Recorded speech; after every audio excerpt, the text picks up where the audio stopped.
Hi, welcome to संस्कार plus academy. हमने chapter 9 standard chapter 8 useful and harmful micro organisms के chapter start किए थे। हमने ऑलरेडी एक चैप्टर खत्म कर लिया है इसके बारे में। अगर आप लोग फर्स्ट वीडियो नहीं देखी तो अभी जाके देखिए, बहुत इंपॉर्टेंट, बहुत यूजफुल होने वाला है। अब हमारा जो इस वीडियो हम डिस्कस करने वाले हैं, हम यूजफुल माइक्रो ऑर्गेनिजम्स के बारे में पढ़ रहे थे।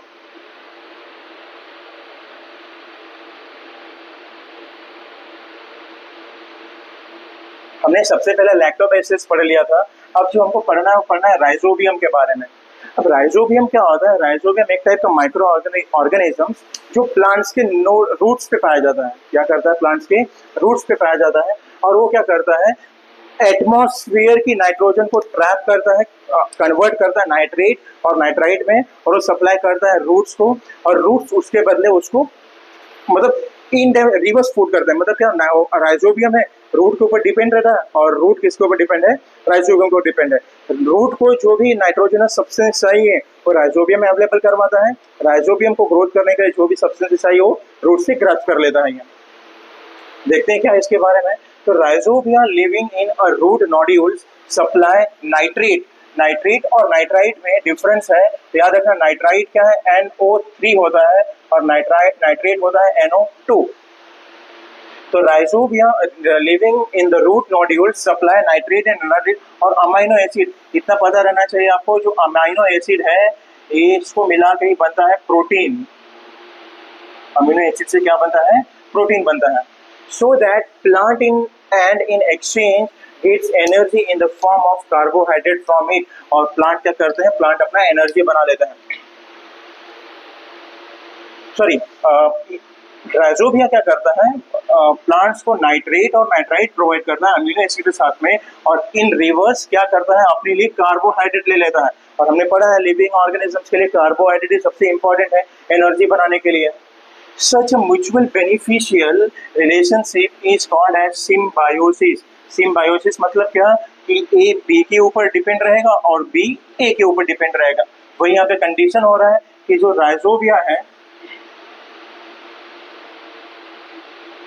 राइजोबियम है वो प्लांट के ऊपर डिपेंड है। राइजोबियम क्या कर रहा है? प्लांट को नाइट्रेट, नाइट्राइट और अमीनो एसिड प्रोवाइड कर रहा है, और सेम प्लांट से ये क्या ले रहा है? कार्बोहाइड्रेट ले रहा है। तो ये जो प्रोसेस है इसी को क्या बोला जाता है? सिम्बायोसिस बोला जाता है। Rhizobia produces nitrogenous compounds from the atmospheric nitrogen. ये जो नाइट्रोजनस सब्सटेंस है ना, नाइट्राइट, नाइट्रेट, अमोनिया, एसिड, ये सब कहाँ से बन रहा है? नाइट्रोजन से बना रहा है। हमारे एटमॉस्फेयर में सबसे ज्यादा मात्रा में जो नाइट्रोजन है ना, वहीं से बना रही है। However, for this process of nitrogen fixation, they need leguminous plants like beans. Leguminous मतलब बोल सकते हो दलहन वाले, दाल वाले plants, beans, sweet peas, soya beans, etc. Leguminous मतलब ये बोल सकते हो seeds are covered in the pod. pod में covered रहता है, उसी को क्या बोलते हैं? लेग्यूमिनस बोलते हैं हम। आपने पीस देख रहे हैं ना, पीस कैसे वो छिलके में बंद रहता है, उसी को बोलते हैं पॉड। तो उसमें बंद रहेगा, उस प्लांट्स को क्या बोलते हैं? लेग्यूमिनस प्लांट्स बोलते हैं। और ये जो लेग्यूमिनस प्लांट्स ये क्या करते हैं? होस्ट जैसा काम करते हैं। आपने ये भी सुना रहेगा, मैंने यहाँ पे बोला पल्सेस वाले प्लांट। पल्सेस मतलब दाल वाले प्लांट। दाल वाले प्लांट और दाल वाले प्लांट नाइट्रोजन फिक्सेशन करके क्या करते हैं? नाइट्रेट और अमोनिया एसिड बना लेते हैं। अमोनिया एसिड से क्या बनता है? प्रोटीन बनता है। तो इसलिए आपने सुना रहेगा कि दालों में ना प्रोटीन पाया जाता है। दालों में क्या पाया जाता है? ज्यादा करके प्रोटीन पाया जाता है। Beans and pulses are rich in protein due to the nitrogenous compounds made available by rhizobia. Rhizobia ने क्या किया था? नाइट्राइट और अमोनिया एसिड अवेलेबल करवाया था प्लांट को, जिसके वजह से प्लांट में सबसे ज्यादा क्या पाया जाता है? प्रोटीन। और सबसे ज्यादा किस में पाया जाता है? बीन्स और पल्सेस में पाया जाता है। किसके अंदर पाया जा रहा है? बीन्स और पल्सेस के अंदर पाया जा रहा है।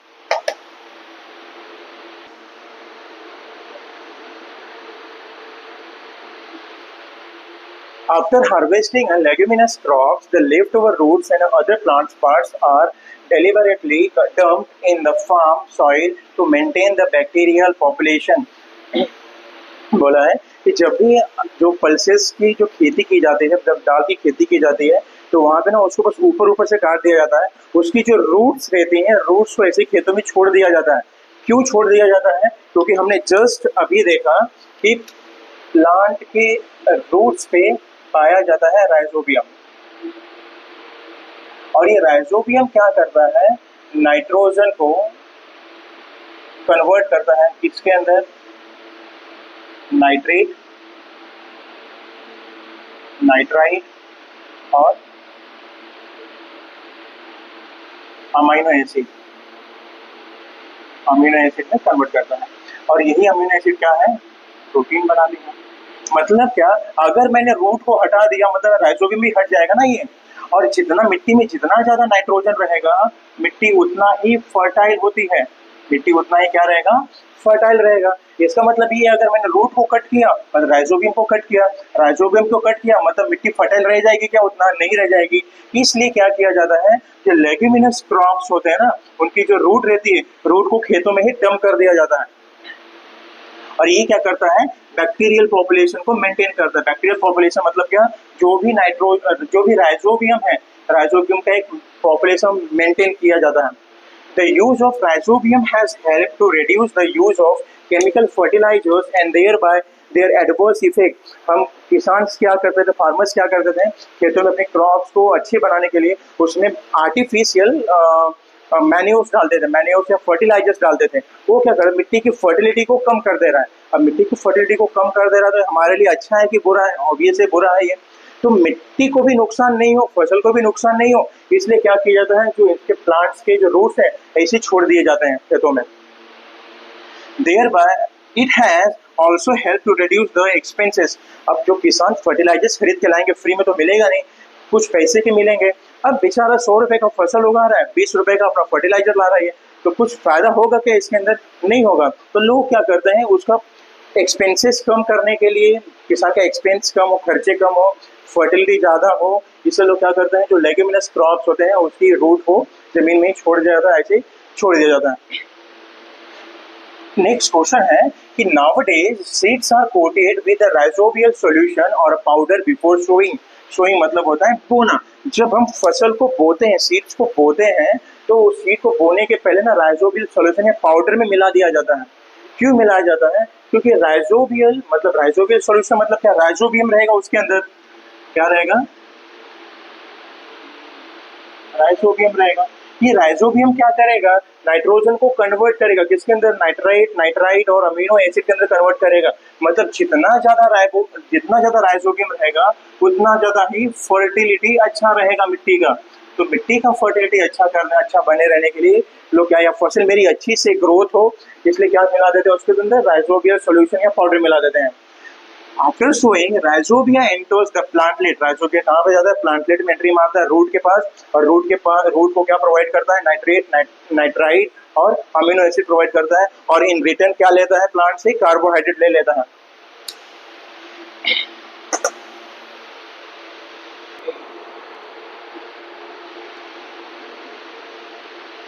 जो नेक्स्ट टॉपिक होने वाला है हमारा वो है ईस्ट के बारे में। ईस्ट नॉर्मल सा जो हम ब्रेड में मिला देते हैं, ब्रेड फूक जाता है, या ढोकला बनाने ढोकला फूक जाता है, तो एक टाइप का सोडा बोल सकते हैं। वो क्या है, ईस्ट के बारे में बताया ये। तो हम डायरेक्ट ये आपको नॉर्मल प्रैक्टिकल करने के लिए दिया है, हम बताते हैं ईस्ट क्या है। तो आपको एक डायग्राम दिया है यहाँ पे, मैं इसको थोड़ा स्क्रॉल डाउन कर लेता हूँ।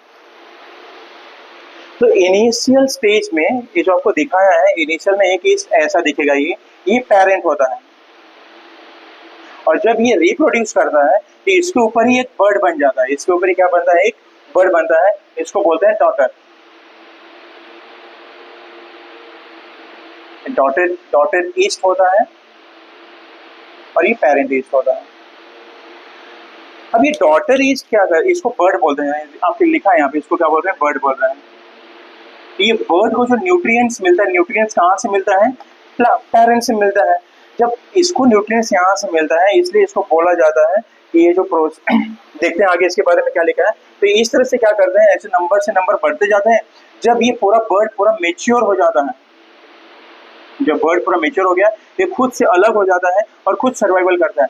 फिर इसके ऊपर से बर्ड निकलते हैं, मतलब ऐसे करके ये कंटिन्यूस रिप्रोडक्शन करता रहता है। अपना नंबर बहुत जल्दी जल्दी क्या करता है, मल्टीप्लाई करता है। और एक पेरेंट से एक बर्ड आता है, उस प्रोसेस को बोलते हैं बडिंग। क्या बोला जाता है, budding. Yeast is a heterotrophic fungal microbes that grows on A carbon compound. कहाँ पे ग्रो? हेटेरोट्रॉफिक है। हेटेरोट्रॉफिक मतलब हमने पढ़ा है कि आपको पता है हेटेरोट्रॉफिक मतलब क्या है, तो जल्दी से अपने आंसर कमेंट करके बताइए। जिसको नहीं पता है वो भी कमेंट करिए, मैं बता दूंगा आंसर कि हेटेरोट्रॉफिक मतलब क्या होता है। और ये जो ईस्ट है, ईस्ट किसके ऊपर डिपेंड करता है? कार्बन कंपाउंड के ऊपर डिपेंड करता है। बात आता है कार्बन कंपाउंड क्या होता है, तो everything which made up of carbon, जो भी कार्बन से बना हो गया है कार्बन कंपाउंड है। और हमारे सराउंडिंग में there is number of 99% of our surrounding is made up of carbon compound. किसका बना है? कार्बन का ही बना है, कंपाउंड कार्बन कंपाउंड का ही बना है। East is a unicellular fungus. Unicellular का मीनिंग भी बताइए आप क्या है? यूनिसेलुलर मतलब क्या होता है? Yeast is a unicellular fungus with 1500 different species in existence. The yeast cell is eukaryotic type. Eukaryotic type, इसके बारे में एक बार नहीं बताएंगे तो भी चलेगा, कंफ्यूज रहेंगे तो भी चलेगा, आप बता भी सकते हैं। लेकिन मैं आपसे एक्सपेक्ट कर रहा हूँ कि आपको यूकैरियोटिक मतलब पता रहना चाहिए। यूकैरियोटिक का क्या मीनिंग है, हमने इसके पहले की वीडियोस में, पहले के चैप्टर्स में हमने पढ़ लिए हैं। अगर आपको नहीं पता है तो कमेंट करिए सर नहीं पता है, अगर आपको पता है तो जल्दी से बताइए कि इसका यूकैरियोटिक का मतलब क्या होता है। In the above experiment, yeast grows and multiplies very quickly due to the carbon compounds in the sugar solution. मतलब क्या है, ये ज्यादा करके जो कार्बन कंपाउंड्स होते हैं वहीं पे ज्यादा करके ग्रो करते हैं ये, और अपना मल्टीप्लीकेशन, अपना जो नंबर्स है, रिप्रोडक्शन बहुत जल्दी कर लेते हैं। In this process of obtaining nutrients, yeast cell converts the carbohydrate in that solution into the alcohol और कार्बन डाइऑक्साइड। इसके अंदर कन्वर्ट करते हैं अल्कोहल को, सॉरी जो भी कार्बन कंपाउंड्स हैं, कार्बन कंपाउंड को कन्वर्ट करता है, या तो अल्कोहल में कन्वर्ट करेगा या कार्बन डाइऑक्साइड में कन्वर्ट करेगा। कौन कन्वर्ट करता है? ईस्ट। ईस्ट कन्वर्ट करता है, अपना न्यूट्रिएंट्स यहाँ से एब्सॉर्ब करता है, और इसी प्रोसेस को बोला जाता है, पॉज कर दिए,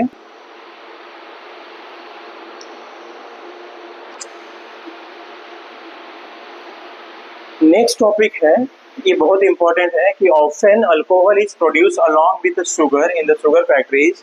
molasses is produce from the sugar cane juices. Molasses बनाए जाते हैं।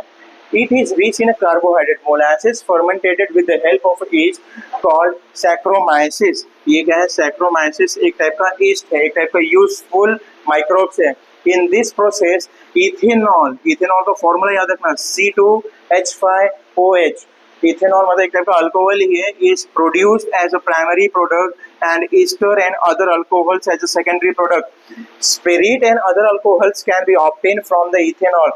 इथेनॉल से क्या बनाया जाता है? स्पिरिट एंड अदर अल्कोहल बनाया जाता है। Ethanol is also smokeless and high quality fuel. Ethanol क्या है? स्मोकलेस और हाई क्वालिटी फ्यूल है, इसलिए आजकल इथेनॉल का यूज किया जाता है एज अ फ्यूल।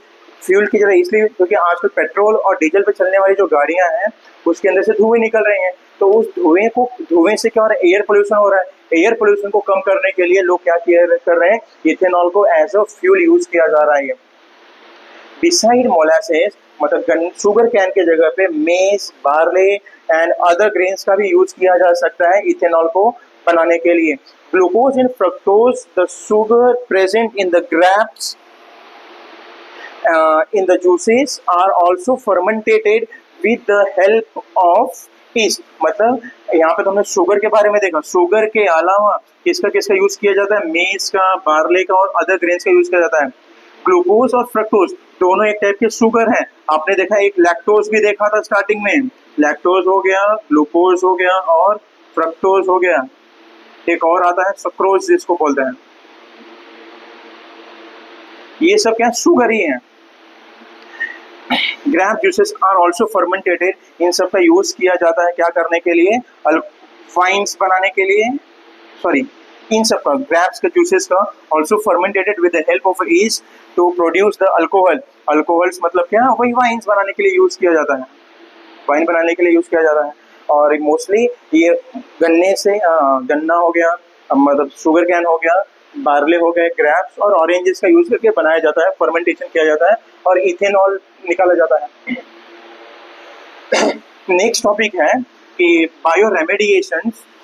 ईस्ट एरोविया लिपोलाइटिका याद रखना, एरोबिया निकोलैटिका is used to absorb the toxins released during the production of palm oil and the heavy metals and the minerals released in some other industrial processes. Saccharomyces cerevisiae है, ये दूसरा इसका नाम है। हमने यहाँ पे एक देखा फर्स्ट था जिसका नाम था, ऊपर गया ये था, ये सैक्रोमाइसिस था, ये फर्स्ट, ये सेकंड और ये third is used for absorption of pollutant arsenic. Oils clean in the oceans are cleaned with the help of Elecanivorex bacteria.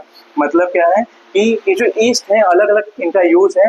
ये लास्ट वाला बता देता हूँ, कभी जब ऑयल का ट्रांसपोर्टेशन होता है पानी के थ्रू या शिप के थ्रू, तो कभी अगर ऑयल लीकेज हो गया समुद्र में, तो जब ओशन में जब पानी ऑयल जब लीकेज हो जाएगा तो बहुत सारे मरीन एनिमल्स हैं जो अफेक्टेड हो जाएंगे उसको, तो एडवर्स इफेक्ट होगा। उस एडवर्स इफेक्ट को कम करने के लिए उस पानी के ऊपर क्या स्प्रे कर दिया जाता है, अल्कैनिवोरेक्स बैक्टीरिया। ये क्या करता है, वहाँ के ऑयल को एब्जॉर्ब कर लेता है और वहाँ पे सेफ इन्वायरमेंट क्रिएट करता है।